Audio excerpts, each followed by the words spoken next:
राहुल गांधी सोचता है मेरा नाम सावरकर नहीं है, मेरा नाम गांधी है। गांधी किसी से माफी नहीं मांगता। Wake up to reality.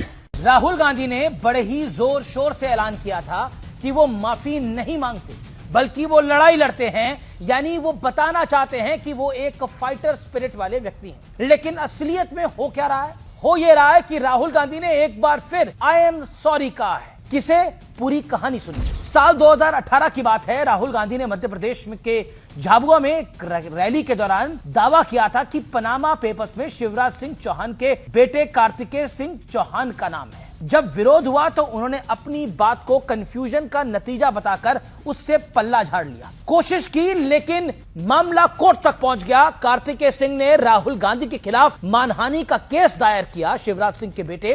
इसी केस की कार्रवाई के दौरान उन्होंने मध्य प्रदेश हाईकोर्ट में लिखित आवेदन दाखिल कर पेशी से छूट मांगी और अपने बयान पर खेद भी जता दिया, यानी माफी, रिग्रेट इसे अंग्रेजी में कहते हैं। इस खबर के बाद बीजेपी राहुल गांधी से पूछ रही है कि बताएं कौन असल में माफी वीर है। दावा तो यह भी किया जा रहा है कि राहुल गांधी अब तक कई अलग अलग मामलों में 7 बार माफी यानी सॉरी बोल चुके हैं। याद कीजिए 2019 का वो साल जब राहुल गांधी ने राफेल मामले में सुप्रीम कोर्ट को, ऑनरेबल सुप्रीम कोर्ट को मिसकोट किया था।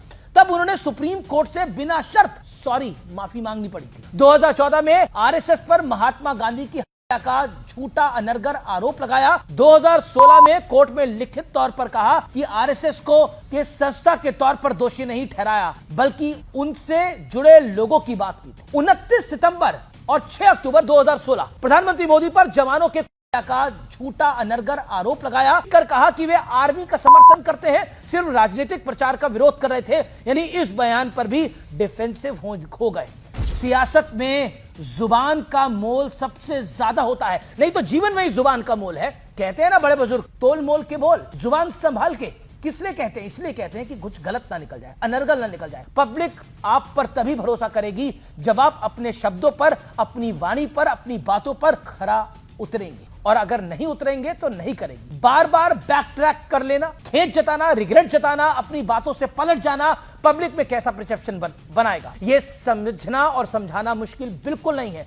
सेंसेशन से सियासत नहीं होती। दिल्ली में एक पार्टी ऐसे ही दावों के दम पर सत्ता में आई और फिर क्या हाल हुआ, क्या हश हुआ, हमने देखा। अरविंद केजरीवाल इसी तरह की बातें करते थे। क्या हुआ आज? हश हाल हश। कहावत है कि दुर्घटना से देर बनी। सही तथ्य पता चलने तक राहुल गांधी जैसे बड़े नेता को संवेदनशील मुद्दों पर खामोश रहना चाहिए, नहीं तो बाद में खेद जताने पर बड़ी किरकिरी होती है, बड़ी फजीयत होती है, जो आज हो रही है। अब बीजेपी उन्हें माफी वीर बता रही है। दावा किया जा रहा है कि राहुल गांधी ने अपनी जुबानी गलती के लिए 7वीं बार माफी अर्थात खेद जता दिया है। सोचिए ऐसी इमेज के साथ कैसे कोई पार्टी या नेता अपने लिए जन समर्थन यानी आपका समर्थन जुटा पाएगा, और उम्मीद भी रखता है। फिर बाद में वोट चोरी, ईवीएम दोषी, चुनाव आयोग खराब और ना जाने क्या क्या नैरेटिव गढ़ने की कोशिश होती है। हालांकि जनता सब समझती और जानती है, और इसीलिए मैं कहता हूं सत्य और तथ्य बहुत प्रामाणिक ढंग से बोले जाते हैं।